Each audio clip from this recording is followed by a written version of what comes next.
बदलता काशी के तहत प्रधानमंत्री नरेंद्र मोदी ने वाराणसी को 28 विकास परियोजनाओं की दी सौगात। कहा, काशी के साथ पूर्वांचल के विकास का शुरू हुआ है नया दौर।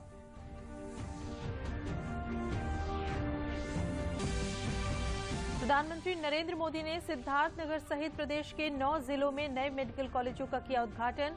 प्रदेश में स्वास्थ्य सुविधाओं और चिकित्सा शिक्षा को मिली गति।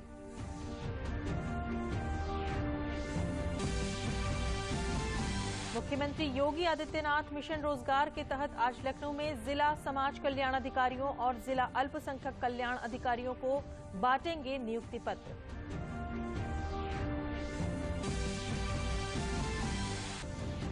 और बाराबंकी की स्वयं सहायता समूह की महिलाएं आत्मनिर्भरता की जगह रही हैं अलग। दीपावली पर इलेक्ट्रिक झालरें और सजावटी सामान बनाकर प्रधानमंत्री के वोकल फॉर लोकल अभियान को दे रही हैं बढ़ावा। नमस्कार, मैं हूं अलका सिंह और अब समाचार विस्तार से। प्रधानमंत्री और वाराणसी के सांसद नरेंद्र मोदी ने कल वाराणसी में बदलती काशी से जुड़ी 5,189 करोड़ रुपए की 28 विकास परियोजनाओं की शुरुआत की। इनमें सड़क और पुल निर्माण, नदी और घाटों का सौंदर्यीकरण, शहर जन सुविधाओं का विकास, छात्रावास, क्रीड़ा स्थल और संकाय भवन का निर्माण, कृषि परियोजनाओं से बायोगैस और जैविक उर्वरक का उत्पादन सहित कई विकास योजनाएं शामिल हैं। प्रधानमंत्री ने इस अवसर पर बड़ी संख्या में मौजूद काशी के नागरिकों को संबोधित करते हुए कहा कि पहले की सरकार ने काशी के विकास पर कोई ध्यान नहीं दिया, लेकिन अब विकास की कई परियोजनाओं की शुरुआत की गई है। अतीत में चाहे देश में हो या फिर उत्तर प्रदेश में जिस प्रकार काम हुआ, अगर वैसे ही काम होता तो आज काशी की स्थिति क्या होती। दुनिया की सबसे प्राचीन नगरी को, भारत की सांस्कृतिक धरोहर की प्रतीक काशी को इन्होंने अपने हाल पर छोड़ रखा था। काशी के इंफ्रास्ट्रक्चर से जुड़े करीब 5,000 करोड़ रुपए के प्रोजेक्ट्स का भी लोकार्पण अभी किया गया है। काशी में हो रहा ये विकास पर्व एक प्रकार से पूरे देश को नई ऊर्जा, नई शक्ति, नया विश्वास देने वाला है। प्रधानमंत्री नरेंद्र मोदी द्वारा बदलती काशी योजना के तहत वाराणसी में 28 योजनाओं का लोकार्पण किए जाने से स्थानीय लोगों में खासा उत्साह देखने को मिल रहा है। उनका मानना है कि इन योजनाओं से वाराणसी में जाम की समस्या खत्म होगी और पूर्वांचल के लोग बाईपास और रिंग रोड होकर बनारस से बाहर ही बाहर आसानी से आ जा सकेंगे। इसके कारण शहर में भी यातायात का दबाव कम होगा। अंडरग्राउंड पार्किंग से लेकर पर्यटन आदि से जुड़ी सुविधाएं भी वाराणसी के लोगों को और पर्यटकों को मिलेंगी।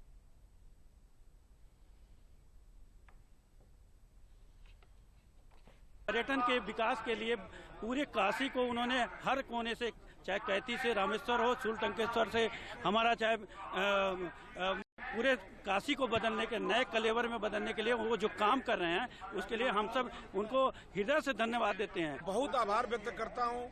उन्होंने कहा था कि जहान है तो जहान है। उन्होंने पूरे दुनिया को दिखाने का काम किया है कि जहान है तो जहान है। जान बचाने का जो उन्होंने काम किया है, 100 करोड़ वैक्सीन लगाकर और आज जो स्वास्थ्य मिशन लॉन्च किया है, इसके लिए भी बहुत बहुत बधाई अपनी प्रधानमंत्री। वाराणसी के समग्र विकास के लिए और जिसके माध्यम से पूरे पूर्वांचल का विकास सुनिश्चित होता है, ऐसी 30 योजनाओं के 5,229 करोड़ की योजनाओं का आज यहाँ लोकार्पण किया है, जिसके लिए हर काशी की जनता और भारतीय जनता पार्टी का हर कार्यकर्ता मोदी जी के अभिनंदन करता है और उनको धन्यवाद ज्ञापित करता है। प्रधानमंत्री नरेंद्र मोदी ने कल पीएम आयुष्मान भारत स्वास्थ्य और अवसंरचना मिशन का शुभारंभ किया। प्रधानमंत्री ने इस बात को लेकर दुख व्यक्त किया कि आजादी के बाद के लंबे कालखंड में आरोग्य पर, स्वास्थ्य सुविधाओं पर उतना ध्यान नहीं दिया गया जितनी देश को जरूरत थी और नागरिकों को उचित इलाज के लिए दर दर भटकना पड़ता था, जिससे उनकी स्थिति बिगड़ जाती थी और वित्तीय बोझ भी पड़ता था। पीएम ने कहा कि पीएम आयुष्मान भारत स्वास्थ्य और अवसंरचना मिशन का उद्देश्य है कि इस कमी को ही दूर करना।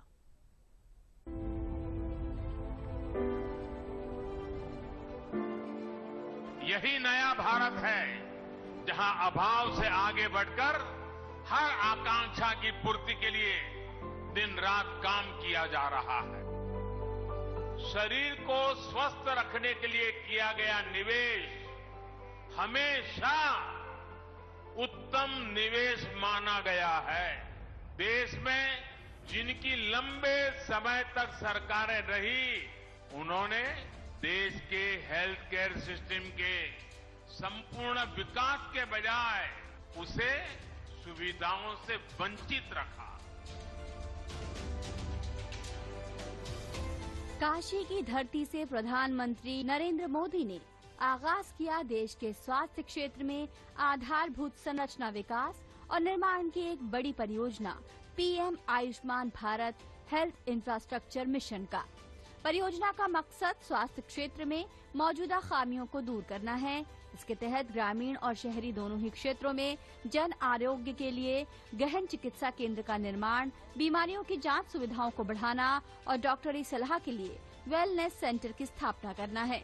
भविष्य में किसी भी महामारी से निपटने में हम तैयार हो, सक्षम हो।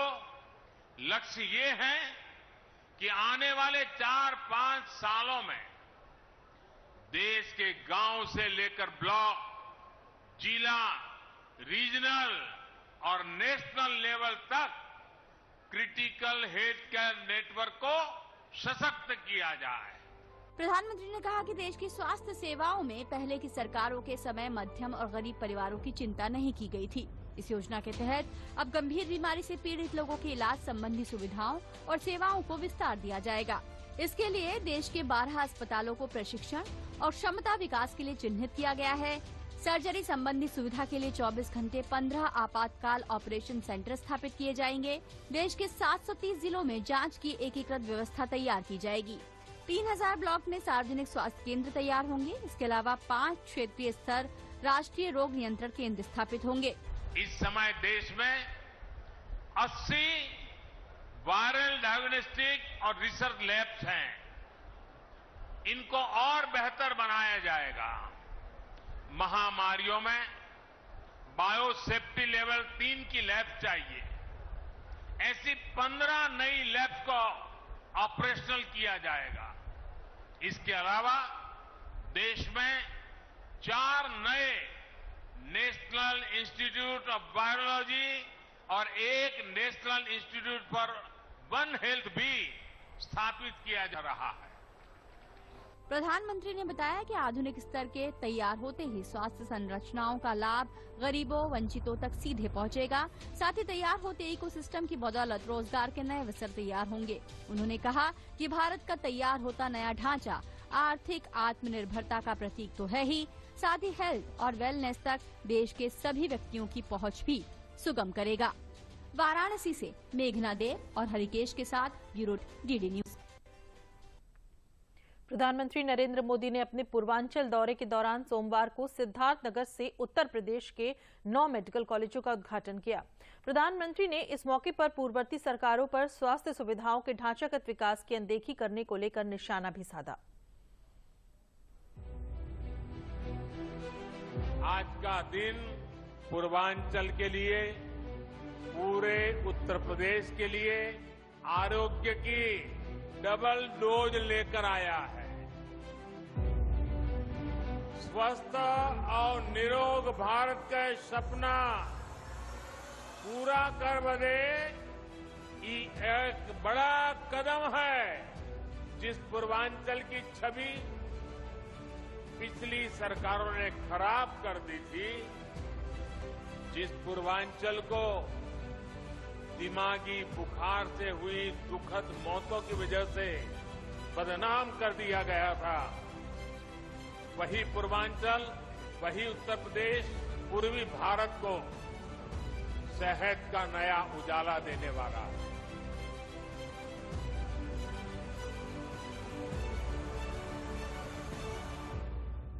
उत्तर प्रदेश के लिए 9 मेडिकल कॉलेजेस जो तैयार हुए हैं 2329 करोड़ रुपए की लागत से। इन मेडिकल कॉलेजों के एक साथ उद्घाटन के ऐतिहासिक पल के गवाह बने खुद प्रधानमंत्री। मिर्जापुर, प्रतापगढ़, देवरिया, गाजीपुर, जौनपुर, फतेहपुर, एटा और हरदोई में बने इन मेडिकल कॉलेजों की बदौलत प्रदेश में जहां 2500 बेड्स बढ़ेंगे तो दूसरी ओर अब किसी गरीब, दलित, शोषित और किसान को इलाज के लिए बड़े शहर में नहीं जाना पड़ेगा। प्रधानमंत्री ने इस मौके पर पूर्ववर्ती सरकारों पर स्वास्थ्य सुविधाओं के ढांचागत विकास की अनदेखी का आरोप लगाया। जो पहले थे उनकी प्राथमिकता अपने लिए कमाना और अपने परिवार की तिजोरी भरना था। हमारी प्राथमिकता गरीब का पैसा बचाना, गरीब के परिवार को मूलभूत सुविधाएं देना। प्रधानमंत्री ने बताया कि मुख्यमंत्री योगी के कार्यकाल में उत्तर प्रदेश में 16 मेडिकल कॉलेज शुरू हो चुके हैं, जबकि 30 नए कॉलेजों पर काम तेजी से चल रहा है। वहीं गोरखपुर और रायबरेली में नए एम्स भी बनाए जा रहे हैं, जबकि योगी से पहले वाली सरकार अपने कार्यकाल में सिर्फ 6 मेडिकल कॉलेज ही बनवा पाई थी। जो पहले सरकार में थे वो वोट के लिए नहीं, डिस्पेंसरी की कहीं छोटे छोटे अस्पताल की घोषणा करके बैठ जाते थे। लोग भी उम्मीद लगाए रहते थे, लेकिन सालों साल तक या तो बिल्डिंग ही नहीं बनती थी, डॉक्टर और दूसरा स्टाफ नहीं होता था, ऊपर से गरीबों के हजारों करोड़ रुपए लूटने वाली भ्रष्टाचार की साइकिल, ये भ्रष्टाचार की साइकिल 24 घंटे अलग से चलती रहती थी। प्रधानमंत्री ने कहा कि सुशासन की बदौलत अब पूर्वांचल की छवि दिमागी बुखार से ग्रस्त इलाके की नहीं, बल्कि पूर्वी भारत को सेहत का उजाला देने वाली होगी। प्रधानमंत्री ने यह भी कहा कि देश का लक्ष्य बेहतर इलाज के लिए राष्ट्रव्यापी नीति के साथ आगे बढ़ने का है। यही वजह है कि बीते 7 सालों के दौरान मेडिकल क्षेत्र में 60,000 नई सीट्स जुड़ी, जबकि उत्तर प्रदेश के लिए बीते 4 साल में 1900 सीटें जुड़ी। अनेक दशक पहले मेडिकल कॉलेज और मेडिकल शिक्षा की देखरेख के लिए जो नियम कायदे बनाए गए थे, जो संस्थाएं बनाई गई, वो पुराने तौर तरीकों से ही चल रही थी। ये नए मेडिकल कॉलेज के निर्माण में बाधक भी बन रही थी। बीते 7 सालों में एक के बाद एक हर ऐसी पुरानी व्यवस्था को बदला जा रहा है।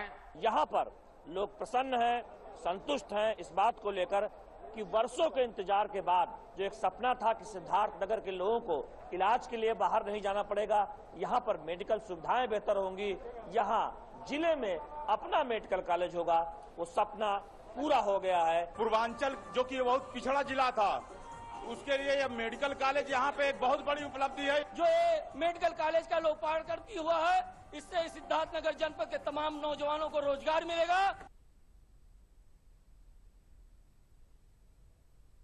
सिद्धार्थनगर में इस सभा को संबोधित करते हुए मुख्यमंत्री योगी आदित्यनाथ ने कहा कि 1947 से पहले उत्तर प्रदेश में केवल 3 से 4 मेडिकल कॉलेज थे। 1947 से 2016 तक उत्तर प्रदेश में सरकारी क्षेत्र में केवल 12 मेडिकल कॉलेज ही बन पाए थे, लेकिन 2016 से अब तक प्रदेश सरकार ने केंद्र सरकार की मदद से नए मेडिकल कॉलेज की संख्या तेजी से बढ़ाई है, जिसमें 2019 में 7 मेडिकल कॉलेज में MBBS की पढ़ाई शुरू हो चुकी है, जबकि 9 नए मेडिकल कॉलेज सोमवार से शुरू हो गए हैं। हम सब जानते हैं 1947 के पहले उत्तर प्रदेश के अंदर 3 या 4 मेडिकल कॉलेज थे। उस समय उत्तराखंड भी उत्तर प्रदेश का हिस्सा का पार्ट था। 1947 से 2016 तक उत्तर प्रदेश में गवर्नमेंट सेक्टर में केवल 12 मेडिकल कॉलेज बन पाए थे।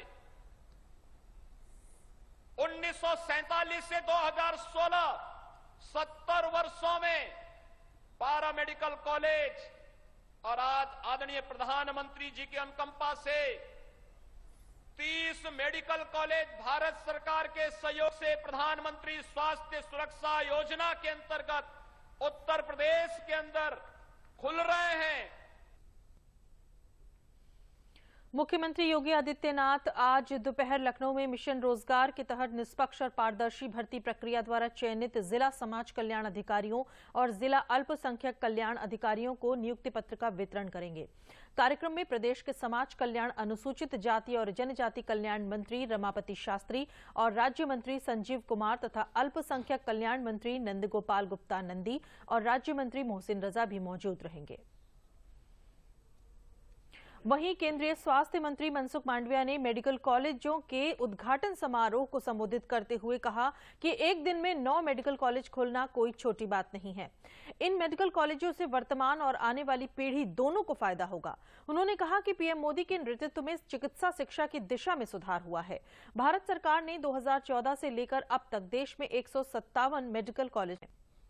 मेडिकल कॉलेज खुलने से लोगों को हेल्थ सर्वोत्तम सुविधा और युवाओं को मेडिकल की पढ़ाई करके डॉक्टर बनने का स्वर्णिम अवसर भी मिलेगा। मेडिकल कॉलेज खुलने से हर मेडिकल कॉलेज के आसपास एक बहुत बड़ा इकोसिस्टम क्रिएट होता है। इससे बड़ी तादाद में प्रत्यक्ष या अप्रत्यक्ष रोजगारी का अवसर भी उपलब्ध होता है। बाराबंकी जिले की राष्ट्रीय ग्रामीण आजीविका मिशन से जुड़ी स्वयं सहायता समूह की महिलाएं आत्मनिर्भरता की ओर बढ़ने के साथ समाज में भी महिला सशक्तिकरण की अलग जगा रही हैं। स्वयं सहायता समूह की श्यामा, सन्नू, राम लली और पिंकी सहित अनेक महिलाओं के हाथों से बनी इलेक्ट्रिक झालरें और सजावटी सामान इस दिवाली को रोशन और प्रधानमंत्री के वोकल फॉर लोकल अभियान के तहत स्वदेशी सामान को बढ़ावा देंगी। इसके लिए बाराबंकी की एक स्वयंसेवी संस्था द्वारा नाबार्ड के सहयोग से महिलाओं को प्रशिक्षण दिया जा रहा है। साथ ही महिलाओं को मार्केटिंग की जानकारियां भी दी जा रही हैं।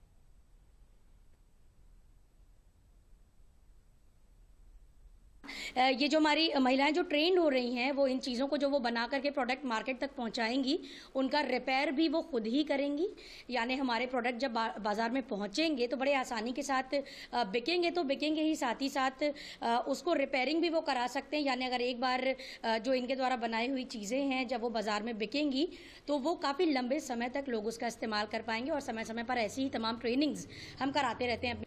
नाबार्ड सूत्र संस्था की तरफ से हमें जो प्रशिक्षण मिला है उसमें हमने एलईडी झालर और एलईडी बल्ब, एलईडी ट्री और सोलर लैंटर्न बनाने को हमने सीखा है, जिससे हम अपना जो है हमें एक रोजगार मिल गया है, जिससे हम 4 पैसे कमा सकेंगे और मर्दों के साथ कंधे से कंधा मिलाकर चलेंगे। हम लोगों को 15 दिन का ट्रेनिंग दिया जा रहा है। हम लोगों ने एलईडी बल्ब बनाना, झालर बनाना और सोलर लैंप बनाना सीखा है।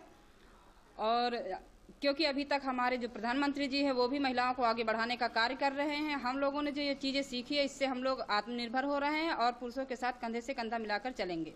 और जो है हमारी जो नाबार्ड से संस्था हमारे समूह की महिलाओं में लाई गई और जो है हम लोग एलईडी बल्ब और झालर और सोलर लाइट का काम सीख रहे हैं और हम लोग काफ़ी सीख भी चुके हैं। और जो है हमारी इस काम से हमारी महिलाओं को भी रोजगार भी मिल रहा है और स्वयं का रोजगार वो कर सकेंगी और अपने लिए मतलब पैसा बचा भी सकेंगी और अपनी घर गृहस्थी चला भी सकेंगी। जैसा कि आप सभी जानते हैं कि हमारे प्रधानमंत्री जी की एक सोच है कि भारत में सभी को आत्म स्वावलंबी बनाना है और उसी दिशा में महिलाओं को भी आत्मनिर्भर बनाने के लिए नाबार्ड के द्वारा सूत्र संस्था लखनऊ को एक सोलर एलईडी लाइट का प्रोजेक्ट दिया गया है, जिसके तहत महिलाओं को सोलर एलईडी लाइट्स और अन्य इलेक्ट्रॉनिक उत्पाद बनाने का, जिससे महिलाओं के रोजगार सक्रिय बने और उनके आमदनी में वृद्धि हो, जल्द से जल्द आत्मनिर्भर बन सकेंगी। देश भर में आज से सतर्कता जागरूकता सप्ताह मनाया जा रहा है। 26 अक्टूबर से 1 नवंबर तक चलने वाले सतर्कता जागरूकता सप्ताह में भ्रष्टाचार से स्वयं को बचाने और समाज को भ्रष्टाचार मुक्त रखने के उद्देश्य से अनेक जागरूकता कार्यक्रमों का आयोजन राजधानी लखनऊ सहित प्रदेश भर में किया जा रहा है। इसी क्रम में आज दूरदर्शन केंद्र लखनऊ के परिसर में केंद्राध्यक्ष और उप महानिदेशक अभियांत्रिकी अनुपम स्वरूप की अगुवाई में कार्यक्रम समाज और प्रशासन अनुभाग के कर्मचारियों और अधिकारियों ने सतर्कता की सामूहिक रूप से ग्रहण की।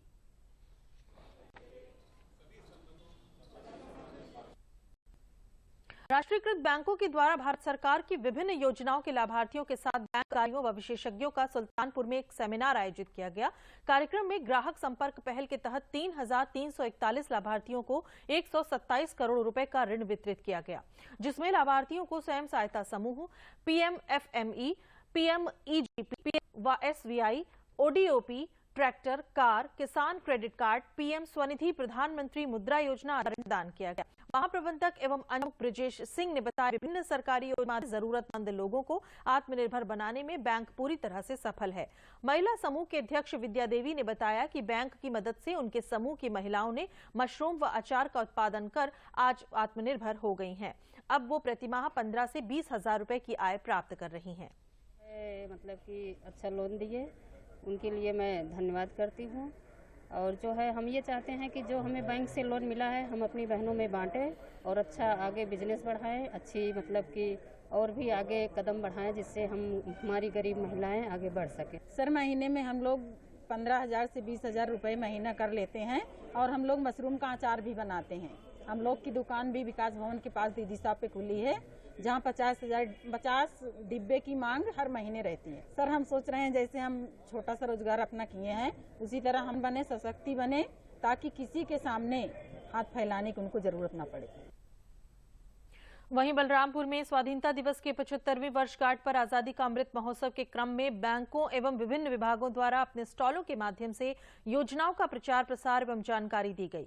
वित्तीय सेवाएं नई दिल्ली एवं राज्य स्तरीय बैंकर्स समिति उत्तर प्रदेश के निर्देश पर जनपद में वृहद ग्राहक संवर्धन कार्यक्रम में विभिन्न रोजगार परक योजनाओं, स्वयं सहायता समूह, पीएम प्रधानमंत्री रोजगार सृजन कार्यक्रम, मुख्यमंत्री युवा रोजगार योजना, ओडीओपी योजना एवं प्रधानमंत्री मुद्रा योजना आदि के अंतर्गत स्वरोजगारियों को ऋण वितरण किया गया। कैंप में डाक विभाग द्वारा डिजिटल भुगतान को बढ़ावा देने हेतु 600 से अधिक लोगों का मोबाइल एवं आधार फीडिंग किया गया।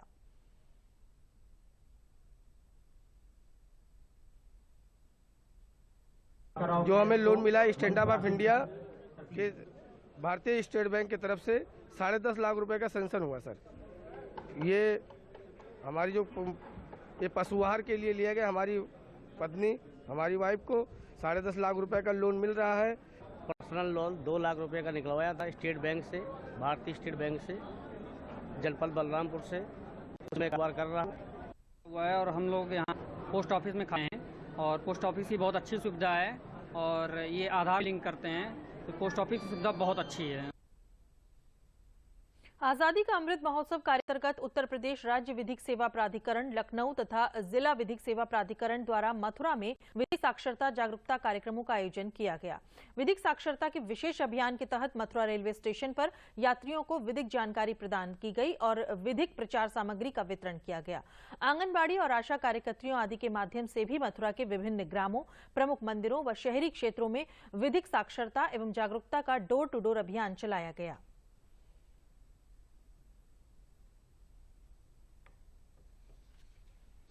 जैसा कि आप सभी लोग जानते हैं, हम लोग अपनी स्वतंत्रता के 75वीं वर्षगांठ मना रहे हैं। इस संबंध में अमृत महोत्सव कार्यक्रम का आयोजन किया जा रहा है देश भर में। ये अमृत महोत्सव जो है 45 दिन का कार्यक्रम है। ये 2 अक्टूबर से गांधी जयंती के अवसर पर स्टार्ट होते हुए 14 नवंबर तक चलेगा। इसी संबंध में आज हम स्टेशन पर उपस्थित होते हुए लोगों को उनके लीगल राइट्स के बारे में जागरूक कर रहे हैं। इस संबंध में आज लोगों को बताया गया कि उनके क्या राइट्स हैं, क्या उनकी ड्यूटीज हैं। स्टेशन को गंदा ना करें, सबका सहयोग करें, तभी हमारा स्टेशन स्वच्छ रह सकता है। भारत को इसी तरह हम लोग आगे ले जा सकते हैं। क्षेत्रीय लोक संपर्क ब्यूरो मेरठ, सूचना एवं प्रसारण मंत्रालय द्वारा आजादी का अमृत महोत्सव और स्वच्छ भारत अभियान माह के विषय में सहारनपुर जनपद के लोगों में जागरूकता बढ़ाने के लिए 1 दिवसीय मिनी आईसीओपी जागरूकता अभियान आयोजित किया गया। कार्यक्रम में जहां स्कूली छात्र छात्राओं को देश की आजादी में योगदान देने वाले महापुरुषों के व्यक्तित्व और कृतित्व के बारे में जानकारी प्रदान करते हुए राष्ट्र प्रेम की भावना को जागृत किया गया, तो वहीं स्वच्छ भारत अभियान के प्रति भी जागरूक किया गया। क्षेत्रीय प्रचार अधिकारी मेरठ शिवानंद पांडे ने बताया कि इस 1 दिवसीय कार्यक्रम के अंतर्गत आजादी का अमृत महोत्सव और स्वच्छ भारत अभियान के विषय में विभिन्न प्रतियोगिताएं आयोजित की गईं और उत्कृष्ट प्रदर्शन करने वाले प्रतिभागियों को पुरस्कृत किया गया। साथ ही प्रादेशिक लोक संपर्क ब्यूरो लखनऊ द्वारा पंजीकृत सांस्कृतिक दल के कलाकारों ने आजादी के अमृत महोत्सव स्वच्छ भारत माह के बारे में मनोरंजक और शिक्षाप्रद कार्यक्रम प्रस्तुत किया। आजादी के अमृत महोत्सव के इस कार्यक्रम में बच्चों को, जो स्टूडेंट्स हैं, यूजी के स्टूडेंट्स हैं, पीजी के, और जो यहाँ के जो छात्र रुचि लेते हुए कार्यक्रम में आए हैं, उनको आज़ादी के आंदोलन के बारे में, आज़ादी के आंदोलन के आदर्शों के बारे में जागरूक किया जा रहा है, आज़ादी के आंदोलन के नेताओं के जीवन के बारे में जागरूक किया जा रहा है, साथ ही साथ स्वच्छ भारत अभियान के बारे में जागरूकता बढ़ाई जा रही है। इस कार्यक्रम के तहत कॉम्पिटिशन्स आयोजित की गए हैं, निबंध प्रतियोगिताएं की गई हैं, स्लोगन राइटिंग कॉम्पिटिशन्स किए गए हैं, और उसमें 15 अभ्यर्थियों को चयनित किया गया है, शॉर्टलिस्ट करके उनको प्राइज भी दिया गया है। साथ ही इस कार्यक्रम के अंतर्गत जो कल्चरल ट्रूप है, आरओबी लखनऊ में रजिस्टर्ड कल्चरल ट्रूप है, वो उन्होंने जादू दिखाया है। पाशा ग्रुप है, उन्होंने अपना जादू भी दिखाया है। इसके माध्यम से भी स्टूडेंट्स को और जो उपस्थित सभी लोग हैं उनको स्वतंत्रता आंदोलन के बारे में और स्वच्छता अभियान के बारे में उनके अंदर जागरूकता, उनके जानकारी का स्तर और रुचि का स्तर बढ़ाने का प्रयास किया गया है। शामली के एक शिक्षक नितिन मुकेश शर्मा ने पीएम मोदी से प्रभावित होकर स्टार्टअप शुरू कर लॉकडाउन के बाद नौकरी खो चुके 30 शिक्षित युवाओं को रोजगार दिया है। शिक्षक नितिन मुकेश शर्मा ने ग्रामीण अंचल की प्रतिभाओं को आगे बढ़ाने के लिए जहां अपनी नौकरी छोड़ दी, वहीं वे गरीब ग्रामीण बच्चों को निःशुल्क कोचिंग देकर ग्रामीण युवक युवतियों को प्रतियोगी परीक्षाओं के लिए तैयार कर रहे हैं। शामली के 35 वर्षीय शिक्षक नितिन मुकेश शर्मा पहले एक स्कूल में बतौर शिक्षक नौकरी करते थे, लेकिन 80,000 रुपए की नौकरी छोड़कर शिक्षा की मुहिम शुरू की। वे बच्चों को मोटिवेट करने के लिए फिल्मों, किताबों और स्पीकर का प्रयोग करते हैं।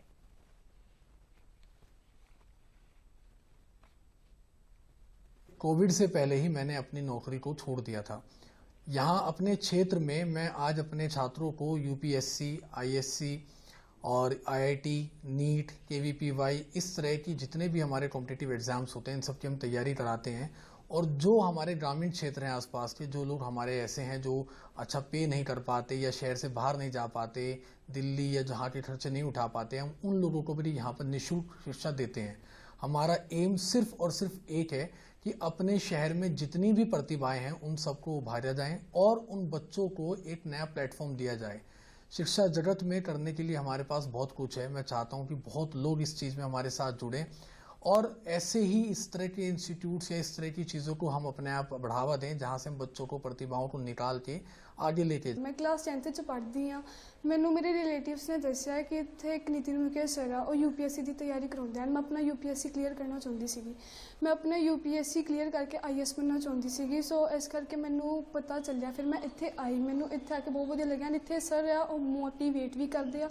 जिद्दां कि करनाल तो मैनू शामली बहुत नेड़े पैंदा है, नहीं तो मैनू दिल्ली जाना पैना सीगा। इन्ना कोई अलाउ भी नहीं करता है तो खर्चा भी बहुत ज़्यादा आ जाना सीगा। सो इत्थे आके एक तो ये पता चलिया कि इत्थे इन्वायरमेंट बहुत ज़्यादा वधिया आ, पढ़ाई में बहुत ज़्यादा अहमियत मिलती है। मुझे आईआईएम की तैयारी करनी है, लेकिन मुझे मुजफ्फरनगर में कोई भी ऐसा वो नहीं मिला जिससे मैं आईआईएम की तैयारी कर पाऊँ। फिर मुझे ऐसी जानकारी मिली कि एक नितिन मुकेश सर हैं जो सुपर 30 क्लासेस चलाते हैं। फिर मैं उनके संपर्क में आई और वे मुझे बहुत ज़्यादा मोटिवेट करते हैं। मुझे 1 साल हो गया और मुझे ऐसा लगता है कि मैं अपने मुकाम को उनके साथ रह के हासिल कर सकती हूँ। अंत में प्रमुख समाचार एक बार फिर। बदलता काशी के तहत प्रधानमंत्री नरेंद्र मोदी ने वाराणसी को 28 विकास परियोजनाओं की दी सौगात। कहा, काशी के साथ पूर्वांचल के विकास का शुरू हुआ है नया दौर।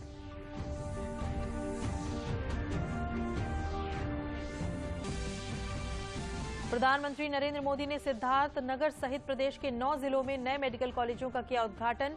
प्रदेश में स्वास्थ्य सुविधाओं और चिकित्सा शिक्षा को मिली गति।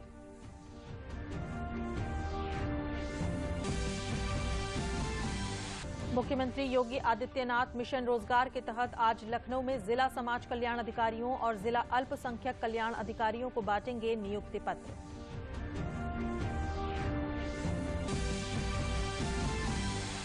और बाराबंकी की स्वयं सहायता समूह की महिलाएं आत्मनिर्भरता की जगह रही हैं अलग। दीपावली पर इलेक्ट्रिक झालरें और सजावटी सामान बनाकर प्रधानमंत्री के वोकल फॉर लोकल अभियान को भी दे रही हैं बढ़ावा। इसी के साथ समाचार समाप्त हुए। नमस्कार।